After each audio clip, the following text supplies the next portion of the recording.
Welcome. Today we're here with Bhante Sumitta, our good friend, our respected elder. We're so grateful to have you, Bhante. Thank you so much for joining. Thank you for having me. So a brief biography of Bhante. Bhante Sumitta is the founder of Dhamma USA, a community-based charity organization to launch his community care and spiritual care activities. Bhante is actively engaged in social welfare and spiritual care activities in California and other states by conducting Dhamma Talks, Sutta Discussions, meditations, and Pali Language Classes, apart from helping many underprivileged families and children in Sri Lanka. Dhamma USA is also helping children's education projects in India. He wrote works as an adjunct faculty at the University of the West in several departments, teaching ethics in Buddhist Ministry, fundamentals of Buddhism, and more. He works as a prison care volunteer for Engaged Buddhist Alliance in Southern California, apart from teaching at Homeboys Industries in Los Angeles from time to time. Prior to arriving in the United States, Venerable has been working at the Bhiksu University in Sri Lanka as a senior lecturer in English. He's completed 2 bachelor's degrees and 3 master's degrees prior to pursuing his doctoral degree at the University of the West. To learn more, visit www.dhammausa.org. So it's quite a bio, and I would supplement it by saying Bhante ordained when he was, or went forth as a novice when he was 11 years old. And we recently had the chance to meet him here in Seattle in the spring. And I was so touched by Bhante's breadth of heart and metta and just love. I really hope people value this interview as much as we do and just are delighted that you joined us, Venerable. Thank you.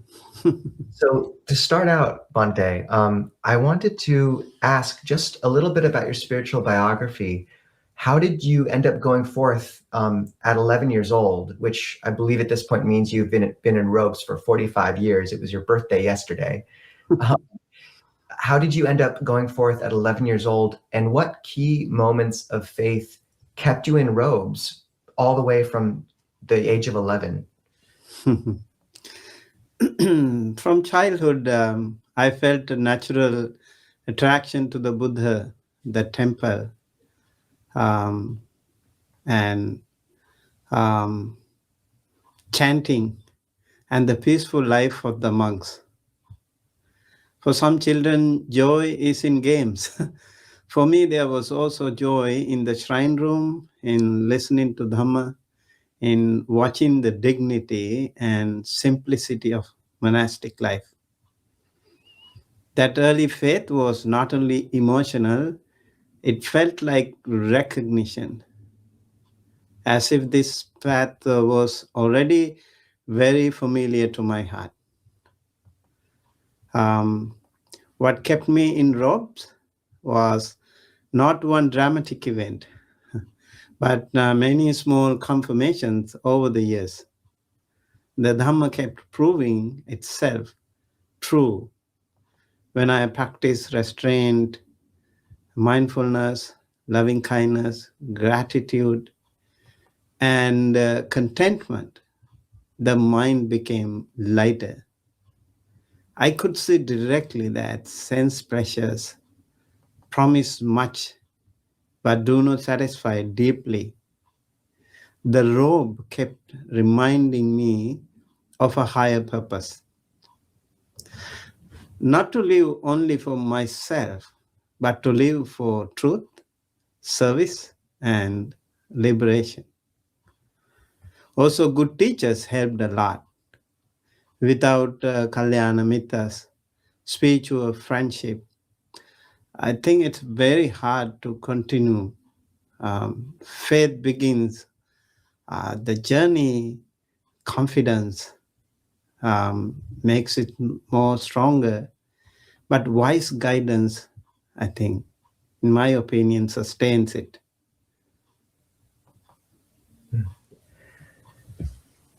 Bhante, could you say more about how you were initially inspired? You know, some of us have been to Sri Lanka, but personally, I've only been for, not even 2 weeks, and I've got some experience with Thailand, but grew up in America. And could you just paint more of a picture of what that chanting looked like? What are Poya days?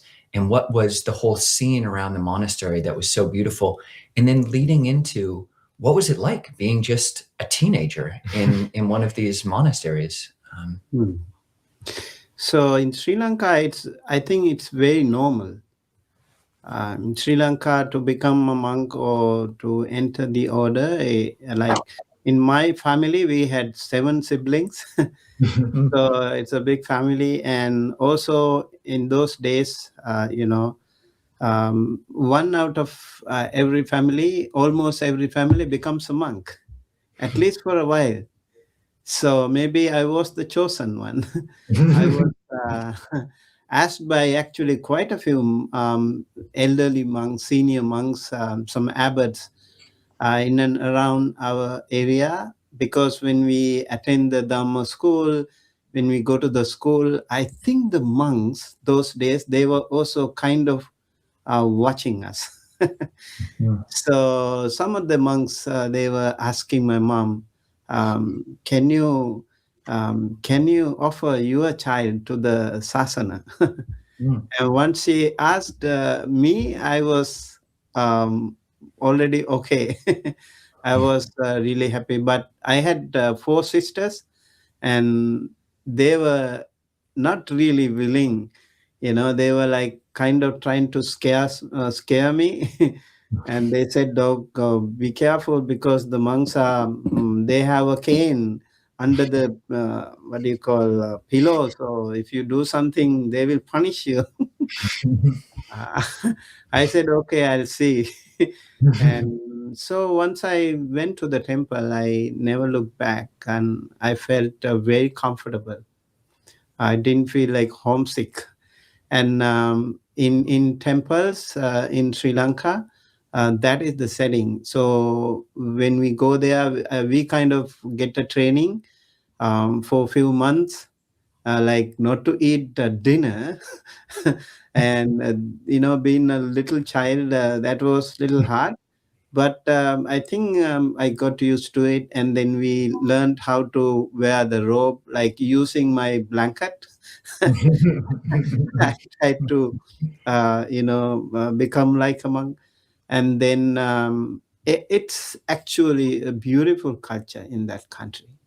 We have the vast majority of Sri Lankans are Buddhist. And wherever you go, every intersection in the country, you have a Buddha statue. Once you enter, like from here, like if you go to the international airport, Colombo, you will see a beautiful Buddha statue, serene. He is ready to welcome you and greet you to the country. And then everywhere you see the beautiful pagodas, you see the monks, you see the Bodhi trees, and it's like 10,000 something temples all over the country. And these monks are widely spread all across the country, and they work from the grassroots level, and they work with the community so much, and they are really linked to the community. And so we were very comfortable going to the temple. As you also asked regarding the full moon day, for example, it's a public, bank, and mercantile holiday in Sri Lanka. Every full moon day is a public, bank, and mercantile holiday, so people can go to the temple. And from morning till evening, they could go to the temple. They wear white clothes, and they observe 8 precepts, and that's what we do.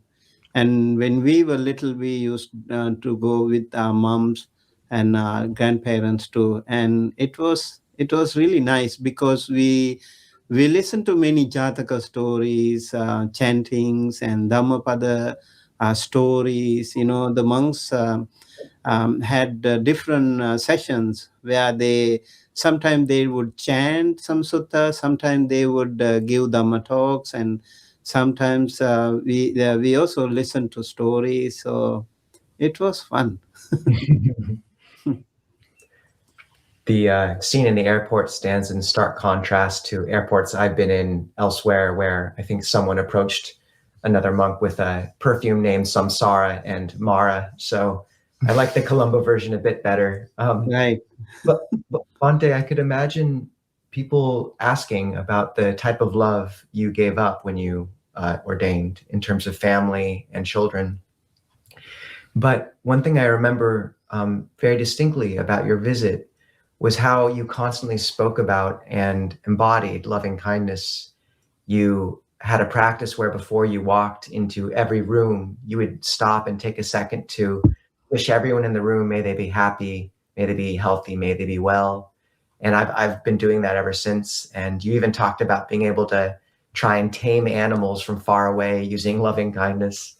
So Bhante, for me, you're a bit of a model of metta. And I wondered if you could speak about your practice of loving kindness. How do you recommend people kind of cultivate it day to day in their lives? Yeah, I think Buddhist teachings are based on loving kindness. Without loving kindness, I don't think we can survive. And the world today needs loving kindness more than ever. So, of course, as monks, I think we understand human life very sympathetically. We understand family love, responsibility, loss, struggle, desire, hope, but understanding does not require possessing. Mm-hmm. Renunciation can also bring a wider kind of love. I think when I entered the order, I felt like in Sanskrit it is said, Vasudhaiva Kutumbakam. The entire earth is my family. I truly value that, you know. So the metta, the power of metta, is unconditional and loving kindness and immeasurable loving kindness. So metta became central for me because I saw how much suffering begins in the mind before any words are spoken. A harsh mind creates a harsh world. A kind mind changes the atmosphere even before action begins. Over time, I realized that metta should not be reserved for formal meditation only. It can be practiced before entering a building, as Bhante Nisabo mentioned. We can do it before answering the phone, before beginning a meeting. Do you believe I could even do it today? Before we just began this meeting, and before teaching, before correcting someone, even before sending a message, I think if the mind is prepared with goodwill, the whole interaction changes. I have seen very practical effects. Conversations become softer, and difficult people become less defensive. Fear decreases. The body relaxes. Once speech becomes more measured, even when others do not change immediately, your own mind is protected from anger and resentment. The metta is not a weakness. It is a kind of inner strength. I think metta is the answer to so many problems in the world. When you are scared, you practice metta. When you are feeling sad, practice metta. And when you're restless, practice metta. You find peace within. And that is what I think over time that I found very, very intricate with me. And I really practice this with animals for sure, and also with human beings. I continue to practice that. Even when someone who is not appreciating you, you could still do it. Even when that person is sitting next to you, you could still do it. Sending that loving kindness with pure heart, that's a really, really powerful practice. I think as in the Karaniya Metta Sutta, as it is said, it can go all the way to the Nibbana. So it's a very powerful practice. We all need to practice that. Bhante, would you be able to give our listeners one or two very practical means for how to develop it in daily life, phrases or practices that they can take from this interview to make it kind of integrated into their day? Maybe specifically also in addition to that is, before you walk into the room, how do you do that metta practice? Yeah. Do you think of every person? Do you say their names, or do you say some Pali, or what? If you know the audience, you can name them. If you don't know the audience, you can do it as in general, like may all beings be well, happy, healthy. I think it depends on how you construct that sentence. For me, it's like that. I do it all the time. If you don't have time, like it's really, as may all beings be well, happy, healthy, is a really also peaceful, is a really good. Whenever I enter a house or hotel or a temple, I think it has become an integral part of my behavior. So I continue to do that.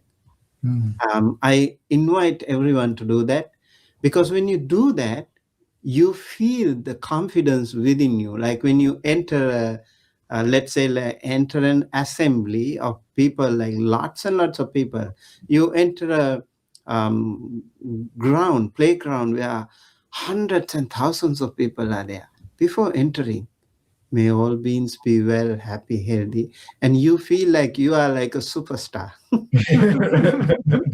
You have the confidence in you, and you feel that not only the humans, the others also are smiling with you. So it's a really beautiful thing. You don't need so much, but you can do it. I think loving kindness, metta, should be our religion. It should be the quintessential essence of Buddhist religion, Buddha's teachings. Buddha was doing it all the time. You mentioned the beautiful aspect of it in that sutta on the 11 benefits of metta practice, Anguttara 11.15. You've got 11 benefits of loving kindness, and one of them is vanamukho vipassidati. So one's mukhavanno vipassidati. Yes, exactly. One's facial complexion is bright, or one becomes beautiful. And I do think of you when I think of that quality. And some of the other ones are somewhat mundane. One sleeps better and one wakes better, and one doesn't have bad dreams. One is dear to humans. One is dear to non-humans. And some of them seem like they're more maybe esoteric, or something that people can't see, like amanuso. So one is dear to non-humans. Like you can interpret that, that does include animals, and that is true. It's very true. But it does, amanusa is also inclusive of other beings. And one of the other benefits is that one is dear to devatas, and that fire and poison and weapons, nakamati, do not, you sometimes... kamati, nakamati, exactly. So it's like, sometimes it's translated as you are immune to fire, but I think it literally just means one isn't affected by those things. Fireproof. Fireproof. But how could you speak to more of the side of metta that is less visible, like that side of being protected by devas, being protected from fire, etc.? You see, like when you, for example, things happen in our life sometimes, like you save yourself like miraculously. There are things happen like out of nowhere, someone rescued you, and maybe in an accident, some people dies, all other people die, and you are rescued. And maybe in the middle of an ocean, when everyone dies, you are rescued. And even in tsunami, we saw like some places, are completely gone, and other places are, yeah, like things like there was one little baby on a basin, little plastic basin, and he was in the ocean. He came after a few days. And the things like that, and these are there are certainly there are a lot of things in this world that are out of our control. Metaphysical things out of our control. I think we have to be very respectful to everyone. We have to be respectful to the humans. We have to be respectful to the nature, the trees, the rocks, the rivers. When you enter a river, you should also be respectful to those aquatic creatures. And there could be, like, even in the ocean, when you go to swim in the ocean, you become like, take a little moment to be grateful and thankful and respectful to them. And you never know, someone or the other might help you. So I certainly believe when you enter maybe like ocean or desert or even forest, unknown territory, whenever you enter, be thankful and grateful to other maybe mighty powers, seen and unseen sentient beings. It's really, let's say you are lost in a forest, and sometimes you feel like you are seeing someone, and so you follow them. And then eventually he or that form was not really a human. I've heard things like that too. So you feel that confidence, you feel that friendliness in practicing metta wherever you go. Even the snakes feel it. Even the elephants feel it. And all the other animals, they feel it. So humans can also feel it. Humans are a little complicated, but they can still feel it. We can make it happen. Bhante, do you, just to follow up on that question, do you have any personal stories from your life of kind of these somewhat inexplicable effects of loving kindness, either on an animal gaining, greater confidence or feeling of safety with you, or some of these unseen forces as well? Just, I can't help but ask if there's a story there as well. Yeah, I think there are many stories. Once I remember when I was in Anuradhapura, the ancient capital of Sri Lanka, I was teaching in the Bhiksu University. And that's a little hot and humid place, and where you get a lot of snakes. Sri Lanka is full of snakes too. It's a tropical country, whenever there is moisture more, that means more sentient beings are there. They can survive. So definitely there are. So one day when I went to the bathroom, I just, I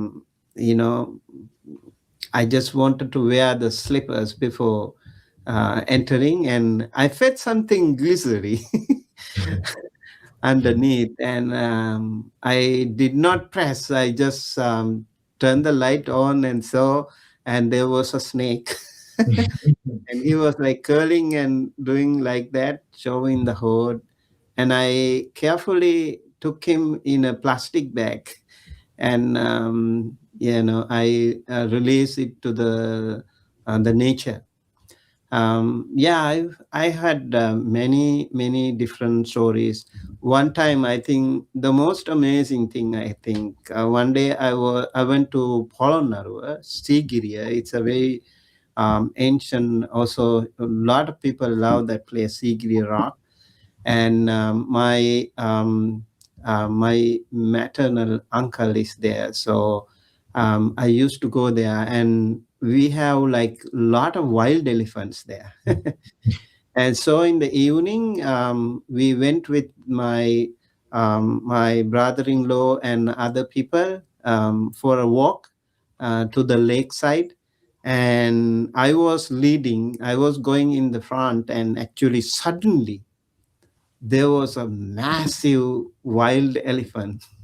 He just appeared from nowhere, and I was just maybe 20 feet away from him. And if he maybe turned to my side, I don't know what would happen, but somehow he did not pay any attention to me. He just go the other way, along the bank, along the bank of the lake. I was following him. That was really interesting thing. Many stories. So, Bhante, we've kind of been talking around different environments for a monastic life, different environments that you've lived in. And it kind of parallels some distinctions or different types of monks that you find in the Pali literature. You have this distinction between Aranyavasi and Gamavasi. So monks who live in the forest monks, and monks who live in the village monks. That's something you talk about in Thailand as well. But then you've also got the monks who have the Gantadura, or their responsibility or duty is to memorize and practice with texts or modern academics or scholars. And then also the Vipassana Dura, who are the meditators. We first met you at Empty Cloud, which is, Bhante Sudaso is also a forest monk ordained at a Bayagiri like me, but Empty Cloud is kind of a little bit in the city. So your description of your own life and how we've known you, it doesn't really fit very clearly into any one of these buckets. And I'm curious about how you hold those and how wiggly the lines between these distinctions are. Oh, that's a very good question.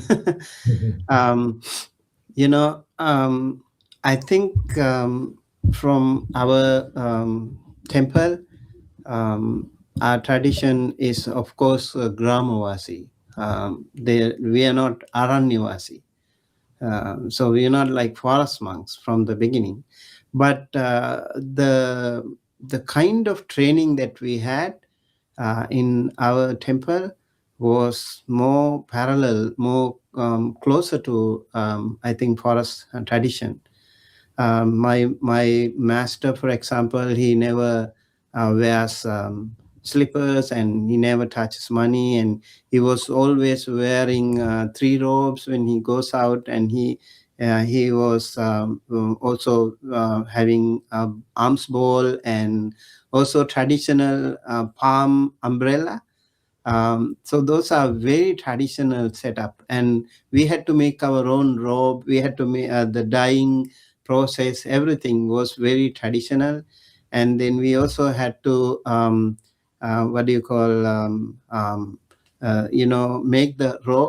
the ball. We had to use sesame oil or something to make it dark. And then we also made our own palm umbrella. Very interesting. And I also followed him for 7 years without slippers. So I was walking everywhere barefoot. And one time I remember in the city of Colombo, it was in the middle of the road. I was crossing the road even in the daytime. It was okay for me, But one day I was stepping on a cigarette butt. That was really excruciating pain. I've never had something like that. I was just bump. um, After that, I came back and I told my master, and he said, if you stay here, it's fine. But if you go out like in the city, it's not safe. And also a lot of chemicals. So he asked me to wear the slippers. So I think we had a fine line between forest monks and the Gramavasi, Gantadura, Vipassanadura, as you said. And we also were living in a monastic school where we had traditional Buddhist education system. We had around 25 monks, young monks, and we were assigned different places to study. And like after every single morning, we had to learn some chanting of suttas by heart. Even Dhammacakkappavattana Sutta, Attanatya Sutta, the whole thing, I learned by heart. And we had to go there and we had to read it by heart in front of him. And if we make 3 mistakes, we will be turned back. So I remember like Dhammapada, I learned in 26 days, the entire Dhammapada by heart. Wow. I did it in 2 years. Yeah. Wow.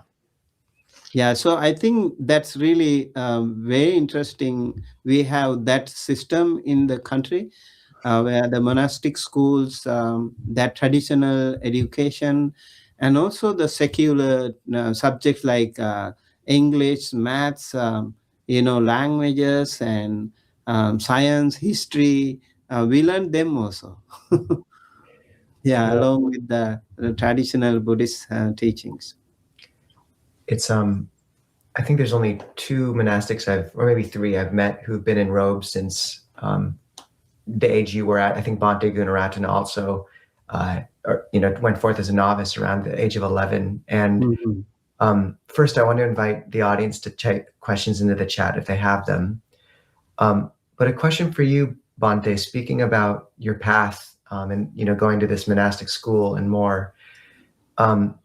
I know you've spoken about teaching to children and Buddhism, in a Buddhist family, like how parents should interact with their kids. I think there's some hesitancy among parents in the U.S. about, indoctrinating their children.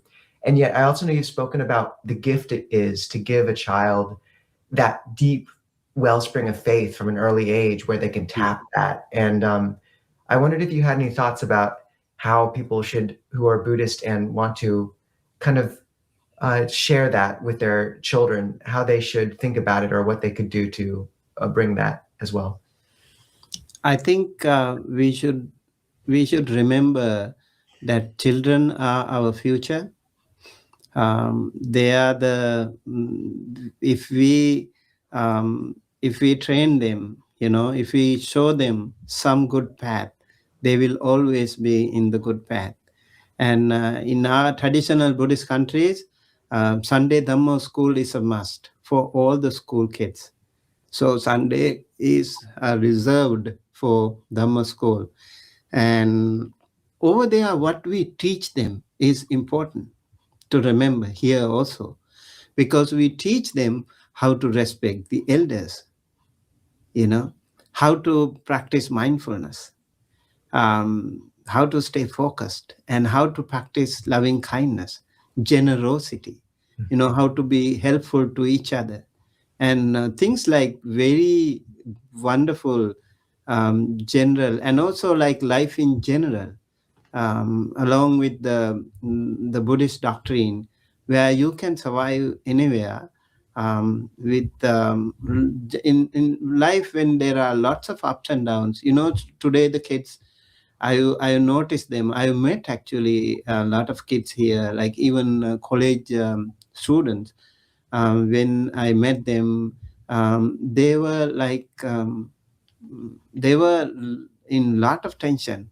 They had a lot of depression issues like that, and they didn't know how to cope up with them, you know. So I think Buddhism has such tools, very powerful tools for our younger generation to be stronger, so that they won't be felt uncomfortable when they are encountered with difficult situations in life. Would you have 2 pieces of practical advice for a parent for their child coming out of this, how to interact with their child in terms of instantiating those values? Well, I think childhood, the little children, they have photographic memories. When you take to the temple, you mean they taking them to the temple, right? Sure, that whatever you think was a good piece of advice. When they are taken to the temple, they see the Bodhi tree. So we respect the Bodhi tree and we circumambulate, underneath the Bodhi tree we sit. And you see that peace, that calmness, and the Buddha's serene features, the loving kindness. When in front of the Buddha, how we become quiet, sit, we become very humble, very respectful. And then you also pay respect to your parents and other monks, like seniors. It's really amazing. And parents don't have to force the children to do that. When parents do it, children follow them. That's what they do. So I most of the time I think I see that sometimes the kids are there among the audience and they make noise and they run around, and then the parents take them away. I said, don't do it. Let them be there, because they are children. We were there too. We were doing the same. We were maybe more naughty than them. So I think it's better you introduce them to the temple community, because they are spiritual friends, and the children learn. In the temple, you have Jataka stories, some paintings, and where the loving kindness, compassion, generosity is practiced, and how to be close to the nature, how to respect the nature, how to respect the animals, how to respect the elders. All these beautiful things are portrayed in the temple. So when the children go there, they learn a lot of things. And the monks are very kind. Monks are very compassionate, and they feel something. Sometimes they can say things to parents, and if they have some issues, they talk to the monks. I still continue to teach kids online, and I have really wonderful kids. I teach them little things, just half an hour session. I just teach them 5 minutes of listening to their own breath. And then I ask them about how they do, and if there is anything that they want to share, and a lot of things. They find it very helpful. They are waiting for the Dhamma school, actually, Sunday. That session, they sometimes ask if I miss a class, and they ask their parents. But that means they like it.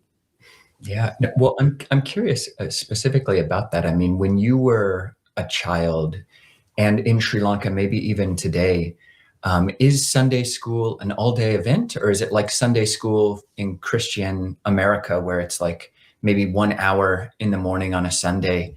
So that's one question. And then also, does it work in America with children whose parents, like in a non-Buddhist setting, or a non-Sri Lankan or a non-Thai, non-Lao setting? Have you seen it work in America? Yeah. So in Sri Lanka, the Dhamma school starts around 7 a.m. and the kids come along with the flowers and traditional white clothes, and We do chanting and we do other teaching. There are different time periods, so they have different teachings. So few hours, around 12 something, maybe 4-5 hours, they get some training. And then with regard to the American kids can also be benefited. They can definitely be benefited. We can teach. We don't have to teach them Buddhism, but we can teach them about mindfulness. We can teach them about loving kindness. We can teach them about inner peace. Those things, and also taking care of the parents, taking care of respecting elders, and beautiful teachings. And why not?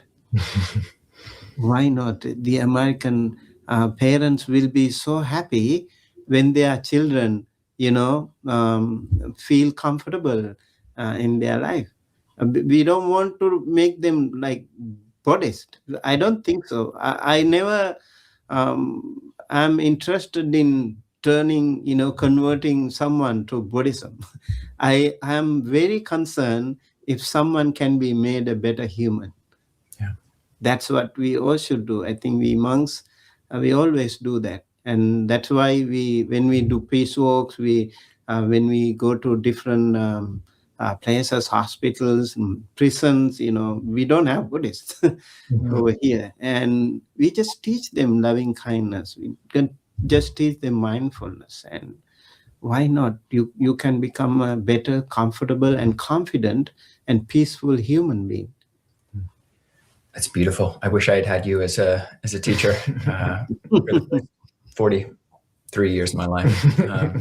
But Bhante, I'm curious. So talking a little bit about family roles and the roles of monks in monasteries in Sri Lanka and the hopes in America, 2 or 3 other kind of forms for a human exist in Sri Lanka that maybe are a little bit different than or non-existent in America. That's the Attasil, the Dasasila Mata, and the Bhikkhuni form that does exist. It's growing in America, but it's also growing in Sri Lanka, and maybe even had some of its early modern roots in Sri Lanka. So could you speak about those other roles for a human in Sri Lanka and how that's growing and going there? So when it comes to the 5 precepts, I think everyone can follow 5 precepts. You don't have to be a Buddhist to do that. You can observe them. You see, like not to kill means you are respecting your life, you're respecting others' life. And you are respecting others' properties.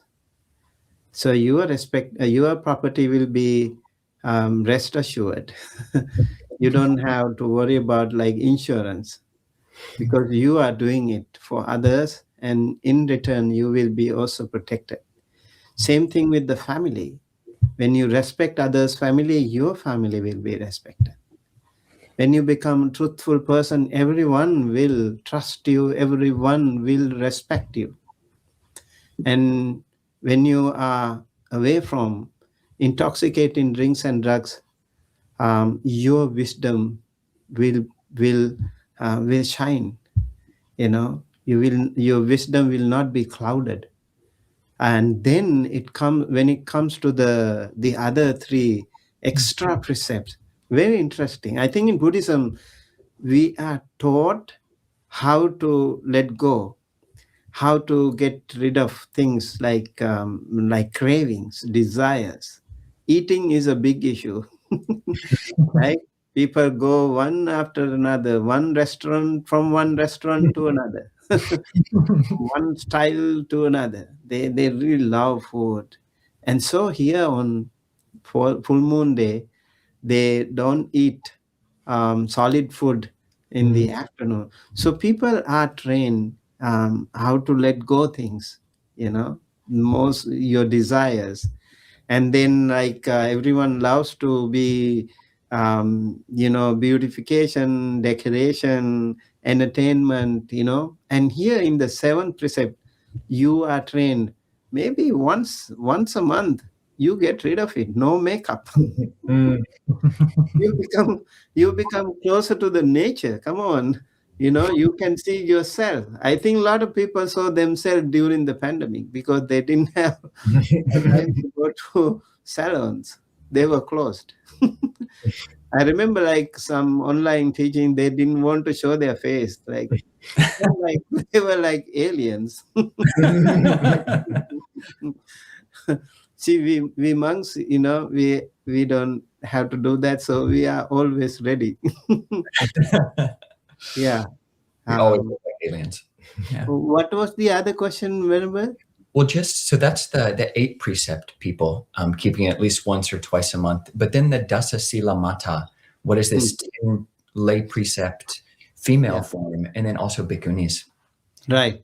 So any lay person can practice 8 precept at least once a month. It's a really beautiful thing when you do that. You keep doing it, and it becomes a loop.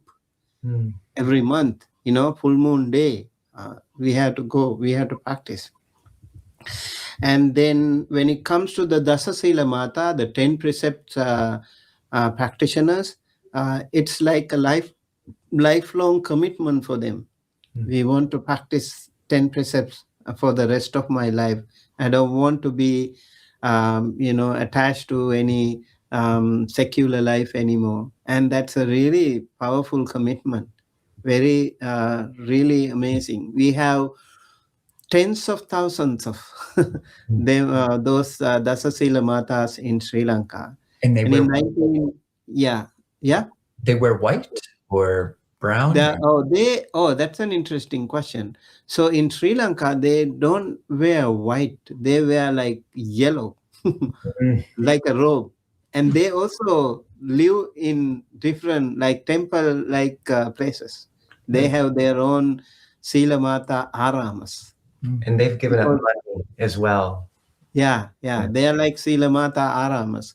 So, and then in Sri Lanka, I think in 1990s, I was in India that time when, the recent form of, it's like renaissance of Bhikkhuni Sasana started in India. That time I was in Delhi University. I heard this news. I felt very happy actually. Some monks somehow, made it happen, and some Korean bhikkhunis and Chinese bhikkhunis, they were also involved. And then, one Sri Lankan professor became a bhikkhuni, Bhikkhuni Kusuma. And I remember even, I met her actually. And in Sri Lanka right now, there are more than 1,000 bhikkhunis. Yeah. So slowly, every time whenever there is a change in the world doesn't like it. They don't accept it, So it takes a while for them to accept it. And I think slowly the society is accepting, and I hope there should be a proper education system, and if that happens, this could go a long way. It's very happy to see the bhikkhunis here in the West. They are really working hard, and they had a lot of challenges, not like in traditional Buddhist countries. If you wear a robe and you go to Sri Lanka, they will take care of you for the rest of your life. All 4 requisites will be provided to you free of cost. You go to the hospitals free of cost, and everywhere you will become a very respectable person. So man or woman, it doesn't matter. Nowadays, a lot of people would like to go to those countries, especially Sri Lanka. They feel like home. They feel at home whenever they land in that country. They really love and respect the robe. So I'm very happy that I'm also helping the Bhikkhuni order over here. I think I have seen a lot of Christian nuns, and they are doing such a great job. They're like, there are some young children, young girls, for example, when they go to the church, they have to open up, and they can do it with the males priests. And this is where the nuns can play a huge role as a sister, as a mother.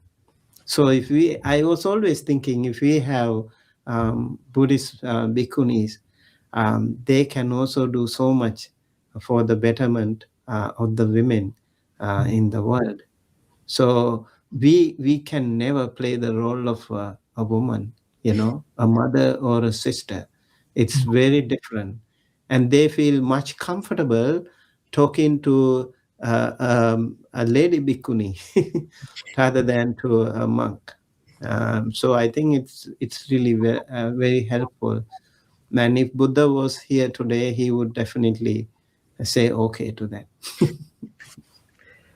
To pause there, and Bhante Sumitta, the first time we met him was at a bhikkhuni ordination down at Amaranya Vibhanga, or Aranya Bodhi, I believe. And then he was recently up here in Port Townsend for another. And Bhante Sumitta has just been such one of the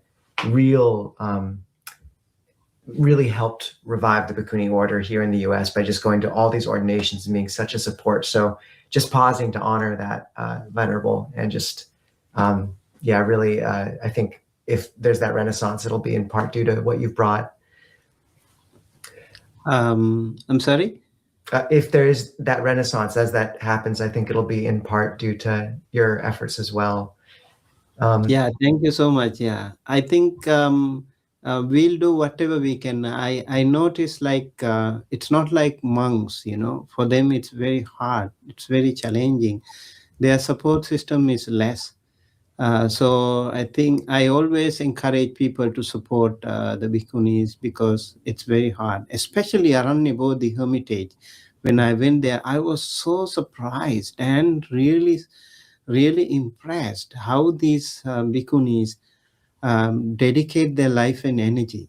There were so many threats, so many dangers. There are fires, wildfires, mountain lions, and rattlesnakes, poison oak leaves, and those redwood trees falling all the time. And I was there, I saw that. And these bhikkhunis, when it comes to the dark, they slowly walk to their kuti without fear. They are fearless.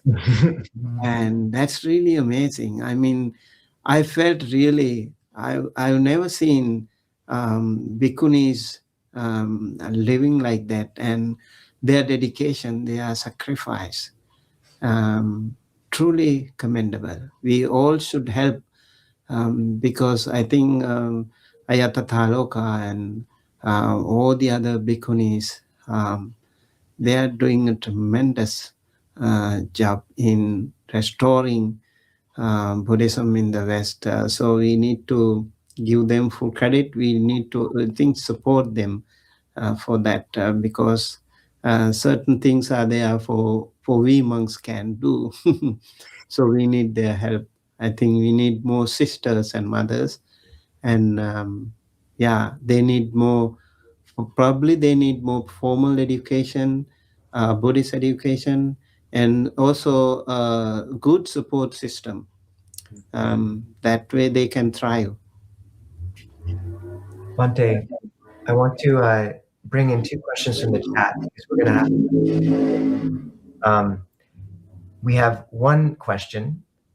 What tips does Bhante Sumitta have for memorizing Pali chants? Can the audience come away memorizing the Dhammapada in 26 days? We have at least 2 Americans who are right now. Yeah, so most important thing is reading out loud. Reading out loud and reading continuously, chanting continuously. So repeated chanting is a must. And when you read out loud, you listen to your own sweet voice. I think you have the sweetest voice in the world, so listen to it. And that way you can actually, it can go deep into your memory. And repeating, like we in the entire Pali Tipitaka, we see a lot of repetitions, like Evang me sutang ekang samayang bhagava savathyang viharati jetavane anatha pindikas arame. How many hundreds and thousands of suttas are there exactly with that?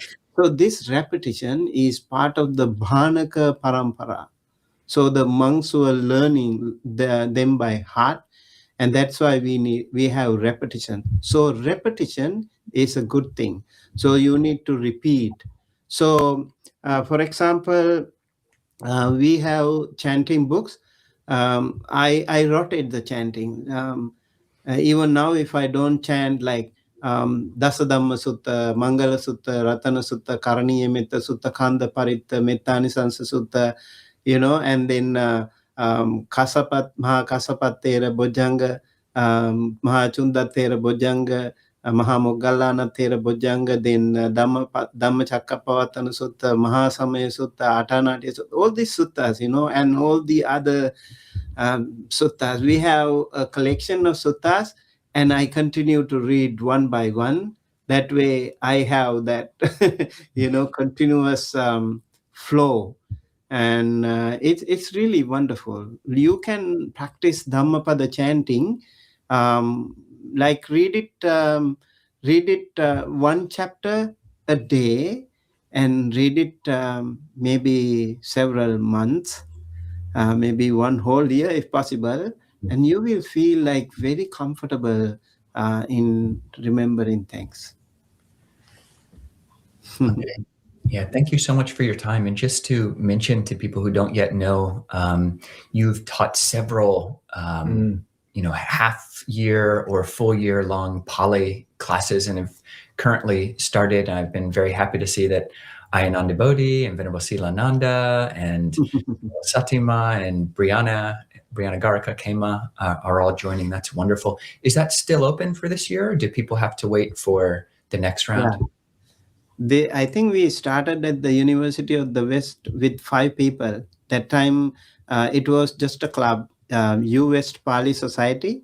I thought of like PTS, Pali Tech Society, and I thought, why not we have it in America? So I started Pali Tech, UWest Pali Society. And only every time we get like 5 people, 4 people, something like that. Then I thought, okay, it's okay. The Buddha started with 5 monks. Come on, you can do it. Right now we have, for this new batch of Pali students, 149 students from 26 different countries. Wow.